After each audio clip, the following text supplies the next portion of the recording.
முகலாயர்கள் ஆளும் போது அவன் வந்து கல்வியை கொடுக்கணும், பெண் உரிமை கொடுக்கணும், பெண்களுக்கு சம உரிமை கொடுக்கணும், விதவை திருமணம் பண்ணணும், இதெல்லாம் அவன் பேசவே இல்லை. நீ எனக்கு கப்பம் கட்டினா போதுன்னு அக்பர், பாபர், ஷாஜகான், அவுரங்கசீப்கெல்லாம் பணம் வந்தால் போதும் உட்காந்துருந்தாங்க. ஆனால் இங்கே வந்து ஆட்சி செய்த நல்ல ஆட்சியாளர்கள் இங்கே சமுதாயத்தில் சீர்திருத்தம் பண்ணணும், பெண் உரிமை கொடுக்கணும், ஜாதி வேற்றுமை இருக்கக்கூடாது, எல்லாருக்கும் சமமாக இருக்கணும், எல்லாருக்கும் கல்வி அப்படின்னு கொண்டு வந்தோடனே சுதந்திர போராட்டம் வெடிச்சிருச்சு.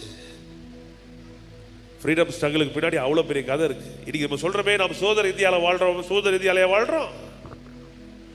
இங்கே சுதந்திர நாட்டில் நம்முடைய தலைவர்களுடைய சிலைக்கே பாதுகாப்பு இல்லாத ஒரு நிலை.